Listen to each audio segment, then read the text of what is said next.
নমস্কার দর্শক বন্ধু, আজ 2রা ফেব্রুয়ারি। দেখুন, দেখতে দেখতে প্রায় 1.5 থেকে 2 মাস হয়ে গেল আমার এই সবজির ক্ষেতটি। দেখুন, সেই ভুট্টা গাছগুলোতে কিন্তু ফুল চলে এসেছে। এই দেখুন, আবার বেশ সুন্দর মুচি বেরোচ্ছে। সেই দিকে গাছে আমি দেখাবো, ওইখানে কাছে গিয়ে কি সুন্দর মুচি বেরিয়েছে। ইতিমধ্যে অনেক সবজি আমাদের হারভেস্ট হয়ে গেছে, এখনও খাওয়া চলছে। আর এই যে ছোট্ট সামনের পেয়ারা গাছটাতে দুটোটা পেয়ারা এখনও শীতকালে ধরছে, অনেক ছোট ছোট কুড়ি আসছে, এগুলো আবার হবে। ছোট ছোট জালি আছে। দেখুন, একটা পেয়ারা হারভেস্ট করালে আজকে, এই যে বেবিটা দেখুন কি সুন্দর কালারটা, দেখুন কি সুন্দর সাইজ। এটা কিন্তু পলি ব্যাগে মোড়া ছিল। কালার দেখুন বেশ সুন্দর, সুস্বাদু এটা। ধরো, আচ্ছা এরপরে দেখা একে একে। দেখুন এই যে ওলকপিগুলো খাওয়া চলছে, কি সুন্দর এগুলো বেড়ে উঠেছে। আর মূলোগুলোর সাইজ তো বলার অপেক্ষা রাখে না। দেখতেই পাচ্ছেন শেষের পথে মূলো। আবার এই মূলোর মাঝে মাঝে আবার একটু নামি করে মটর বীজ আমি দিয়ে দিয়েছি। দেখুন মটর গাছ বেরিয়ে গেছে। এর সাথে আর দেখাবো যে ব্রোকলিগুলো কি সুন্দর কিন্তু বাঁধতে শুরু করেছে এর মধ্যেই। আর এইখানটাতে বাঁধাকপি, এটা ভেবেছিলাম ফুলকপি হবে, ওরা চারাটা একটু গোলমাল করেছে। যাই হোক, অসুবিধার কিছু নেই। ব্রোকলিগুলো দেখুন কি সুন্দর হচ্ছে। এই দেখুন ব্রোকলি প্রায় সব কটাতে চলে এসছে। ব্রোকলি হতে শুরু করেছে। এগুলো আর একটু ছাড়া ছাড়া হলে ভালো হতো। ব্রোকলিগুলো দেখুন। হ্যাঁ, আজকে ওয়েদারটা একটু খারাপ, দেখতেই পাচ্ছেন চারিদিকে কুয়াশা কুয়াশা। হ্যাঁ, মানে খুব একটা পরিষ্কার ওয়েদার নয়। আর এই কোলটাতে ধার ধার সাইডগুলোতে দুটো আমি বরবটি লাগিয়েছিলাম, সেগুলোতে কিন্তু ফুল আসছে। দেখুন ফুল দুটো একটা জাব পোকা আসছে, হালকা করে নিম তেল আমাকে স্প্রে করতে হবে। আর বিনস কলাই প্রচুর আমরা খেয়েছি ইতিমধ্যেই, এখনও বেশ প্রত্যেকটা গাছেই ফলন আছে। ধনে গাছগুলো দেখতে পাচ্ছেন ফুল হয়ে গুটি দানা হচ্ছে। চলুন আর একটু সামনে এগিয়ে যাই। আর আজকে দেখাবো আমার ওই বিরোধী গাছের সাথে বেগুন এবং টমেটো গ্রাফটিং বেশ খানিকটা বড় হয়ে উঠেছে।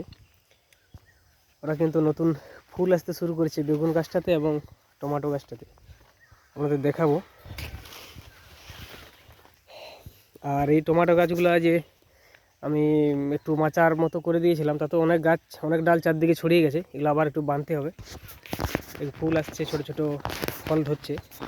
অবশ্য এটা অনেক, এটা ফেব্রুয়ারি মাস, প্রথম সপ্তাহ।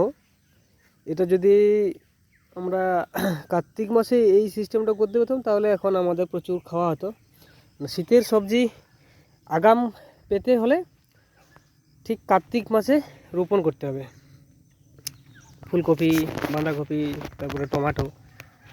এইটাতে দেখুন আমার এই যে এইখানটায় দেখুন কলমি শাক তো অনেকবার খাওয়া হয়ে গেছে।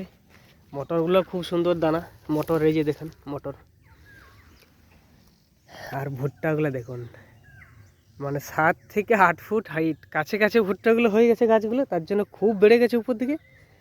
আর দেখতেই পাচ্ছেন কি সুন্দর ভুট্টা বেরিয়েছে। এই যে একটা গাছে একটা নয়, দুটো করে আছে। ওই পাশে আর একটা আছে দেখুন, একটা গাছেই, প্রত্যেকটা গাছেই কিন্তু মাথাতে এরকম ফুল। আর এদিকে ভুট্টা বেরিয়ে গেছে। অনেকগুলো ভুট্টো আমরা লাগিয়েছি, কারণ পরীক্ষা করে আমরা দেখেছি শীতকালে ভুট্টা খুব সুন্দর হয়। চলুন ওই পাশটাতে নিয়ে যাই।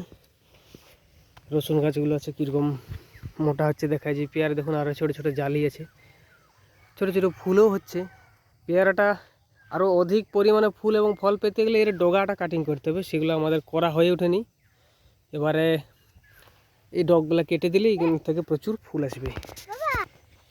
এই যে খেজুরের চারাগুলো আমি যেগুলো রিপোর্ট করেছিলাম, দেখুন আশা করছি এগুলো বেঁচে গেছে, পাতা ছাড়তে শুরু করেছে। যত গরম পড়বে এগুলো কিন্তু খুব সুন্দরভাবে বাড়বে। আর এই যে পেঁয়াজ লাগিয়েছিলাম, এটা শুকসাগর পেঁয়াজ, সেই সরু সরু দানাগুলো দেখুন কতটা বেড়ে উঠেছে।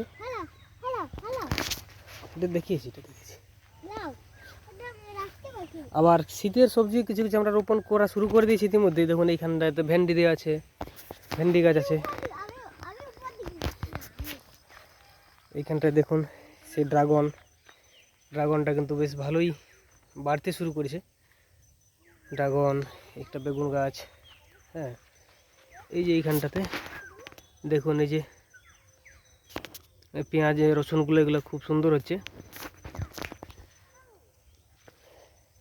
এখানটাতে গাজরগুলো তো অনেক খাওয়া হয়ে গেছে।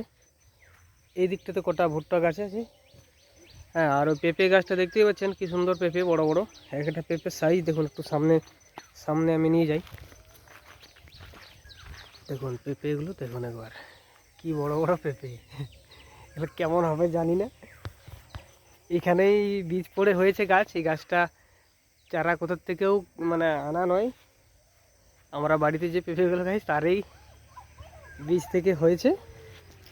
এইখানটায় আমার এই যে সৌদি খেজুরের চারা কিছু করা আছে বীজের, এগুলোকে রিপোর্ট করতে হবে।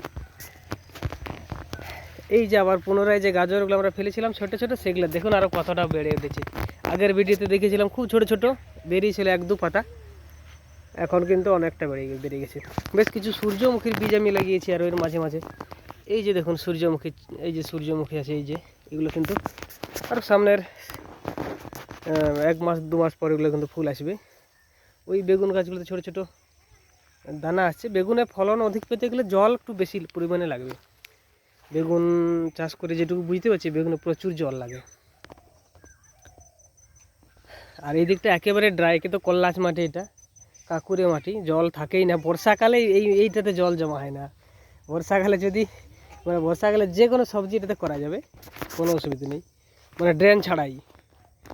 এত এটা কাকুরে মাটি, দেখতে পাচ্ছেন মাটিটা আমি দেখাচ্ছি আরেকবার, দেখুন কত শুধু কল্লা আছে। এগুলো কাকুরের দানা, ওই জৈব সার দিয়ে অনেকটা তাও ভালো হয়েছে। এই যে 2টা সূর্যমুখীর গাছ কিন্তু বড় হয়ে গেছে, একটু আগে এগুলো রোপণ করা ছিল। এখানটায় কটা আবার ভুট্টা আছে। এখানটায় আমার KG10 জাম সাদিয়া নার্সারি থেকে নিয়ে আসে, যে ছোটো ছোটো পাতা সম্ভবত বেরোবে এই যে ডগাটাতে। যাই হোক, এই যে এইটাতে আছে আবার ওই একটা মালটা, একবারও ফলন হয়নি এটা, আমি জানি না কেমন ওর হবে। এই কামরাঙাটা 2-4টা ধরেছিল, কামরাঙাটা ভালো। আর এই যে সেই আমার বেগুন বিরতি গাছে দেখুন, বেগুন এবং টমেটো দুটোই দেখতে পাচ্ছেন খুব। এই যে মানে টমেটো গাছ এমনিতে একটু মোটাসোটা হয়, বিরতি গাছটা দেখুন তুলনামূলক সরু, এটা কিন্তু মোটা হচ্ছে। আর বেগুনটার সাথে মোটামুটি ঠিক আছে, বেগুনের সাথে বিরতির গ্রাফটিংটা ঠিকই আছে। এই যে দেখুন ফুল আসছে, বেগুনে ফুল আসছে, হ্যাঁ, টমেটোতে ফুল আসছে। এটা দেখাবো আমি পরবর্তী সময়ে যদি ফলাতে পারি। এই মাঝে মাঝে কিন্তু এই টমেটোর এর মাঝে মাঝে আমরা কিন্তু ঝিঙে দিয়েছি, বরবটি এবং করলা লাগানো আছে। এগুলো রসুনগুলো খুব সুন্দর মোটা সোটা হচ্ছে। ঠিক আছে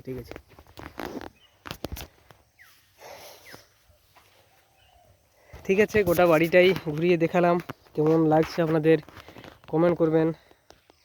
যদি কোনো বন্ধু সবজি চাষে উৎসাহ থাকেন, টুকটাক শুরু করতে পারেন, সমস্ত কিছু কিন্তু হবে। এগুলো একদম জৈব সার দিয়ে করা, নিজেদের ব্যবহারের পক্ষে খুবই ভালো। এইখানটাতে আরও কিছু লাগানো হবে। যেখানটাতে ছিল আপনার যে পালন শাক ছিল, পালন শাকটা তুলে নিয়ে, এটা হয়ে গেছে, এটা তুলে আবার কিছু লাগানো হবে। এই যে আগাম যে ধনে গাছটা ছিল, ধনেগুলো দেখুন পাকতে শুরু করে গেছে, এই যে পাকছে। এগুলো আমরা কেটে নেবো এবারে, এগুলো বীজ রেখে দেবো, বা এই ধনেটা গুঁড়ো করে মশলা হিসেবেও ব্যবহার করা যাবে। নমস্কার, তাহলে এখানে শেষ করলাম ভিডিওটা। কমেন্ট করবেন আপনারা, চ্যানেলে নতুন হলে অবশ্যই সাবস্ক্রাইব করবেন। ভালো থাকবেন।